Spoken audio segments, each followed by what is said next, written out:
వైద్యుడి ఇంటి నుండి లలిత మురళీలతో బయలుదేరిన ప్రసాద్ కార్ ముందుకు కొత్తగా వచ్చిన పిచ్చివాడు వస్తాడు. అతన్ని చూసి ప్రసాద్ నాన్న అని అంటాడు. మతి భ్రమించిన వాళ్ళ గుంపులో తండ్రిని చూసి ఒక్కసారిగా షాక్ తింటాడు ప్రసాద్. తన తండ్రి ప్రముఖ సైకియాట్రిస్ట్ డాక్టర్ కేఆర్ అని మురళితో చెబుతాడు. ఎలాగైనా తన తండ్రిని ఈ ఆశ్రమంలోంచి బయటకు తీసుకురావాలని అంటాడు. అందుకోసం మురళిని సహాయం చేయమని ప్రసాద్ కోరుతాడు. ఊళ్ళో ఎన్నో అతిశయాలు ఉన్నాయని, దేవుడి దగ్గర నుండి తాళపత్ర సందేశాలు కూడా వచ్చాయని, అందుమూలంగానే లలిత పాము కాటుకి గురైందని అందరూ అనుకుంటున్నారని చెబుతాడు. ఇక ప్రసాద్ లలిత ఇంట్లో లలిత చేతి కాఫీ రుచి చూసి అద్భుతంగా ఉందని చెబుతాడు. అంతలో పూజారి రావడంతో తండ్రికి ప్రసాద్ని పరిచయం చేస్తాడు. లలితకు జరిగిన దానికి పూజారి మురళి స్వామి మాటను వినకపోవడమే కారణమని నిందిస్తాడు. ఇక డాక్టర్ కేఆర్ కోసం ప్రసాద్ మురళి ఆశ్రమానికి వెళ్తారు.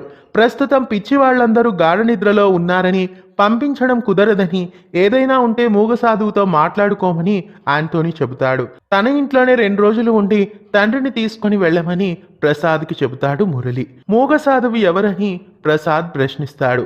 మూగ సాధువుకి 125 సంవత్సరాల వయసు ఉందని, ఎవరితో మాట్లాడరని, నిజంగానే మూగవారా లేక కావాలనే మాట్లాడడం లేదా అనేది తెలియాల్సి ఉందని అంటాడు. ఊరిలో జరిగే హత్యలు, వింతలు అన్నీ పూసగుచ్చినట్లు ప్రసాద్కి వివరిస్తాడు. ఇదంతా నమ్మలేకపోతున్నానని ప్రసాద్ మురళితో అంటాడు. నాగరాజు అంతలో అక్కడికి వచ్చి ఎవరితడని మురళిని ప్రశ్నిస్తాడు. అదంతా నీకు అనవసరమని మురళి అనడంతో ఇద్దరు గొడవ పడతారు. మురళికి బంధువునవుతానని ప్రసాద్ నాగరాజుతో చెబుతాడు.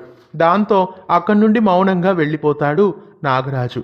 నాగరాజు చాలా చెడ్డవాడని, ఊర్లో చాలామంది అతడికి శత్రువులు ఉన్నారని, ముఖ్యంగా ఊరి పెద్ద కృష్ణమూర్తి గారికి నాగరాజుకి అస్సలు పడదు అని మురళి చెబుతాడు. కృష్ణమూర్తి గారికి మంది మార్బలం ఎక్కువే ఉన్నప్పటికీ నాగరాజు విషయంలో వీరత్వం చూపించడం లేదని అంటాడు.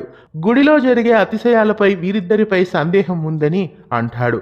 ఈ ఇరువురు నోరు మూయించగలిగేది భద్రయ్య గారు మాత్రమే అని చెబుతాడు.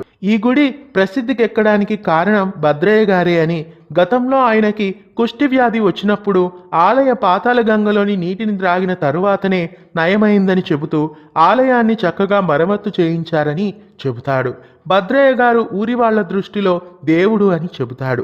వీళ్ళందరూ కాక సందేహపడాల్సిన వారిలో మూగ సాధువు ఒకరని అంటాడు. ఇక ఊరిలో జరిగే విషయాలన్నీ తెలుసుకునే ప్రయత్నంలో తనకి లలితకు వైద్యం చేసిన వైద్యులు రామనాథం సహాయపడతారని, అతనికి మంచి స్నేహితుడు అని చెప్పుకుంటాడు. తర్వాత మురళీ ప్రసాద్ ఇద్దరూ కలిసి ఊర్లో జరిగే వాటిని కనిపెడదామని చేతులు జోడించుకుంటారు. అంతలో వెనుక నుండి మూగ సాధువు వచ్చి దీవించినట్లుగా చేయి చూపించి వెళ్తాడు. మొదటగా మూగ సాధువు నుండే ప్రారంభిద్దామని అనుకుంటారు. మూగ సాధువు పౌర్ణమి రోజు మూలికలు వెతుక్కుంటూ వెళ్తారని, చీకటి పడగానే ఇద్దరు మూగ సాధువుని వెంబడిస్తారు. మూగ సాధువు తననెవరో వెంబడిస్తున్నారని గమనిస్తాడు. కొంత దూరం తర్వాత మూగ సాధువు ఒక చెట్టు దగ్గరికి వెళ్ళగానే మాయమవుతాడు. ఆ చెట్టు దగ్గర చూస్తే మురళీ ప్రసాద్కి నీలపు రంగులో కుక్క కళ్ళు కనిపిస్తాయి.